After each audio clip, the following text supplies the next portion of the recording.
दुनिया के हालात इस वक्त ऐसे हैं कि अमेरिका जिसे चाहे उसे धमकी दे देता है। किसी भी देश को धमकाकर बहुत सारे प्रतिबंध अमेरिका की तरफ से लगा दिए जाते हैं और यही अमेरिका की सबसे बड़ी ताकत भी है। मिडिल ईस्ट के अंदर अमेरिका का कुछ भी नहीं है, लेकिन फिर भी मिडिल ईस्ट के देश अमेरिका के इशारे पर नाचते हैं। पूरी पूरी पकड़ मिडिल ईस्ट में अमेरिका की है। अमेरिका जो चाहता है वो करता है। यही अमेरिका की सबसे बड़ी ताकत है कि कोई भी देश अमेरिका को पलटकर जवाब नहीं देता है। अमेरिका जब धमकाता है किसी देश को तो वो देश खामोश होकर बैठ जाता है।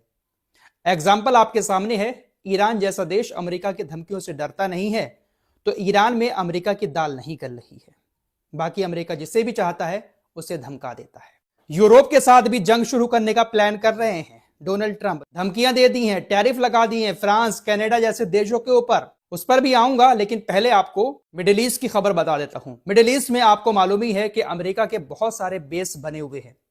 जो सबसे बड़ा बेस है मिडिल ईस्ट के अंदर वो कतर का अल उदीद बेस है। ये सबसे बड़ा बेस है अमेरिका का। मिडिल ईस्ट के सारे बेस इसी अल उदीद बेस से कंट्रोल होते हैं। कोई भी मिशन मिडिल ईस्ट के अंदर चलाना होता है तो अल उदीद एयर बेस का ही इस्तेमाल अमेरिका करता है। अब ये जो बेस बना हुआ है ये कोई ऐसे ही थोड़ी ना बना हुआ है। इसके बदले में अमेरिका से कतर बहुत सारा पैसा भी लेता है। अमेरिका कतर को यह भरोसा दिलाता है कि हम यहां पर अगर मौजूद रहेंगे तो आपके ऊपर कोई देश हमला नहीं कर पाएगा। बहुत सारे लालच देकर कतर की जमीन का इस्तेमाल अमेरिका कर रहा है, लेकिन अमेरिका कतर की जमीन का इस्तेमाल करने के बावजूद भी चलाता अपनी है। अब यह बात जो शाही परिवार है कतर का, जिसकी इस वक्त हुकूमत है, उसके एक मेंबर को बुरी लग गई कि हमारी ही जमीन इस्तेमाल कर रहे हैं और हमारे ऊपर ही ये रौब दिखाते हैं, सारे नियम कानून हमारे ऊपर लागू करते हैं। शाही परिवार के एक मेंबर ने अमेरिका को एक सख्त संदेश दिया और कहा कि आप सिर्फ एक किराएदार हैं, एहसान मत जताइए, जरूरत पड़ी तो बेस हटा देंगे, हमें इससे कोई फर्क नहीं पड़ेगा। अमेरिका कतर के अल उदीद बेस का इस्तेमाल करके कोई भी ऐसा काम करता है जिससे थोड़ा बहुत कतर को फायदा होता है तो अमेरिका उसका एहसान जताता है कि हमने ऐसा कर दिया आपके लिए। यही बात शाही परिवार के एक मेंबर को बुरी लगी और कहा कि आप सिर्फ एक किराएदार हैं, आप चाहें तो अपना बेस ले जा सकते हैं। इनको भी बताया कि अमेरिका इतनी दूर से कुछ नहीं कर सकता। मिडिल ईस्ट के अंदर अमेरिका की ताकत सिर्फ और सिर्फ यही बेस है और सबसे बड़ा बेस कतर के अंदर है। अमेरिका मिडिल ईस्ट से इतनी दूर है कि वहां से इसके लड़ाकू विमान मिडिल ईस्ट तक आने में 3 दिन लगा देते हैं, लेकिन फिर भी इतनी दूर से अमेरिका मिडिल ईस्ट को हैंडल कर रहा है। तो अमेरिका की यही सबसे बड़ी ताकत है कि वो जिसे चाहे धमका देता है, लेकिन पलट कर उसको जवाब बहुत कम देश देते हैं। जैसे वो अभी ग्रीनलैंड का मामला चल रहा है, अमेरिका उसको अपने साथ जोड़ना चाहता है। कनाडा, फ्रांस, ब्रिटेन, डेनमार्क सहित कई सारे यूरोप के देश इस चीज का विरोध कर रहे हैं कि अमेरिका ग्रीनलैंड को अपने कब्जे में नहीं कर सकता। इस विरोध करने की वजह से फ्रांस, ब्रिटेन और डेनमार्क के ऊपर अमेरिका के राष्ट्रपति डोनाल्ड ट्रंप ने 10% टैरिफ और बढ़ा दिया। लास्ट वीडियो में आपको बता चुका हूं, अमेरिका ने साफ कह दिया है कि कोई भी शख्स अगर मेरे इस प्लान को इग्नोर करेगा कि मैं ग्रीनलैंड को अपने कब्जे में ना करूं तो मैं उसके ऊपर डबल टैरिफ लगा दूंगा। हर किसी को यह शख्स धमकाया जा रहा है, लेकिन ईरान के ऊपर इनकी धमकियों का असर शायद पड़ता नहीं है।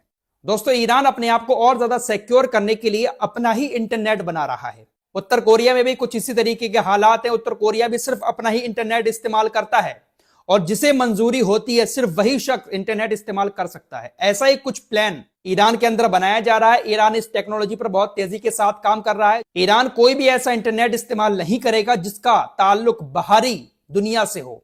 ईरान के अंदर ही एक ऐसा इंटरनेट बनाया जाएगा, जिस शख्स को ईरानी प्रशासन इंटरनेट चलाने की इजाजत देगा वही शख्स ईरान के अंदर इंटरनेट चला सकेगा। ऐसा ही कुछ उत्तर कोरिया में भी होता है। किम जोंग उन वाला उत्तर कोरिया, हर एक शख्स इंटरनेट नहीं चला पाता है, जिसको अप्रूवल दिया जाता है सरकार की तरफ से सिर्फ वही चलाता है। तो ऐसा ही कुछ प्लान ईरान के अंदर अब शुरू होने जा रहा है, क्योंकि जितने भी एक्टिव मेंबर है इस वक्त मोसाद के, उनका सबसे बड़ा हथियार जो है वो ये टेक्नोलॉजी ही है और टेक्नोलॉजी कोई भी हुई बिना इंटरनेट के काम नहीं करती है।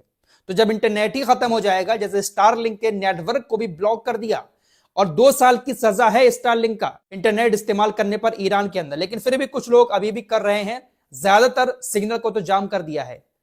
अब स्टारलिंक के सिग्नल को जाम करना यह भी एक बहुत बड़ी टेक्नोलॉजी का काम है। अब स्टारलिंक के सिग्नल को जो सैटेलाइट से आ रहे हैं उसको जाम करना यह भी एक बहुत बड़ी कामयाबी है। इससे आप अंदाजा लगा सकते हैं कि ईरान के पास टेक्नोलॉजी तो है, लेकिन जो बड़े बड़े प्रतिबंध लगाए गए हैं अमेरिका के द्वारा, उन प्रतिबंधों की वजह से पैसा बहुत डाउन हुआ, जिस वजह से यह सब हुआ। और ये जो कुछ हुआ है इसके पीछे ज्यादातर मोसाद के एजेंटों का हाथ है। ये जो रजा पहलवी सपना देख रहा है कि मैं ईरान का शासक बनूं। इसको लेकर भी ईरान की तरफ से साफ कह दिया गया है कि जिन लोगों ने भी अभी हाल ही में ईरान को तोड़ने की साजिश रची थी, चाहे फिर वो रजा पहलवी ही क्यों ना हो, सजा सबको दी जाएगी। इन सभी अंतरराष्ट्रीय अपराधियों को बिना सजा के छोड़ा नहीं जाएगा। तो खामनेई की सरकार का जो तख्ता पलट होने का सपना ये शख्स देख रहा था डोनाल्ड ट्रंप और नेतन्याहू के साथ मिलकर, वो सपना शायद सपना ही रह जाएगा। इसका कदम शायद ईरान के अंदर इतनी आसानी से नहीं करेगा। यह खबर शायद आपने सुनी होगी कि जब अमेरिका ईरान के ऊपर हमला करने ही वाला था तो डोनाल्ड ट्रंप से नेतन्याहू ने फोन करके मना कर दिया कि आप हमला मत करो।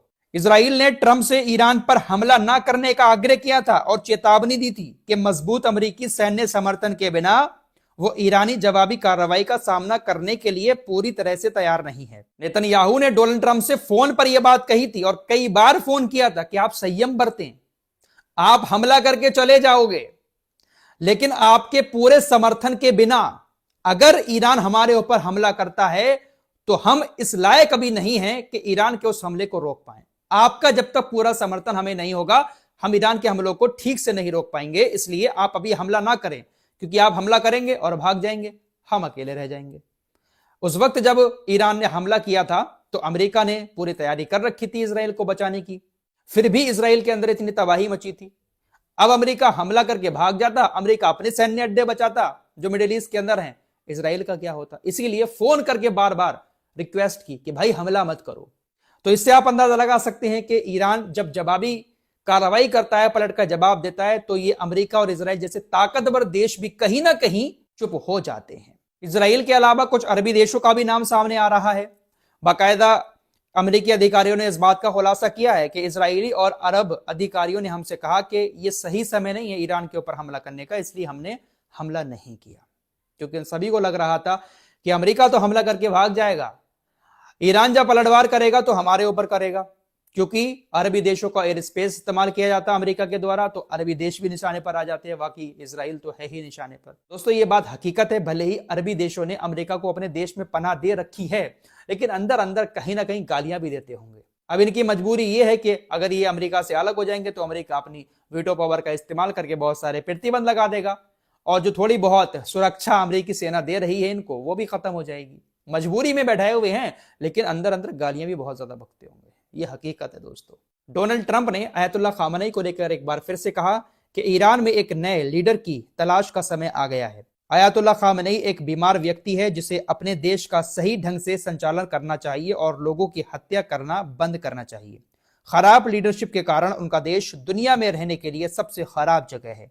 एक देश के नेता के रूप में वो देश के पूर्ण विनाश और अभूतपूर्व स्तर की हिंसा के लिए दोषी हैं। एक बार फिर से अयतुल्ला खामनेई को दोषी बताया है डोनाल्ड ट्रंप ने।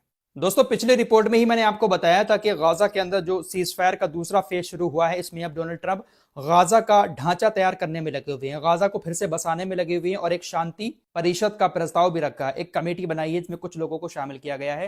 गाजा को कैसे बसाना है, क्या करना है, वो सारी चीजें मैंने आपको लास्ट वीडियो में बताई थी। लेकिन अब बेंजामिन नेतन्याहू ने इस शांति परिषद के प्रस्ताव को खारिज कर दिया और कहा है कि इसमें बहुत सारी कमियां हैं, हम इसको लागू नहीं होने देंगे। गाजा के अंदर जो ढांचा बनाया है डोनाल्ड ट्रंप ने वो सही नहीं है। तो डोनाल्ड ट्रंप और नेतन्याहू आपस में ही एक दूसरे से खिंचे हुए नजर आ रहे हैं। बस सबकी कहीं ना कहीं कुछ ना कुछ मजबूरियां हैं, वरना हर नेता से परेशान है। हर जगह का यही हाल चल रहा है। इस रिपोर्ट में इतना ही, कुछ और खबरों के साथ फिर हाजिर होऊंगा। अपना ख्याल रखिएगा। अल्लाह हाफिज।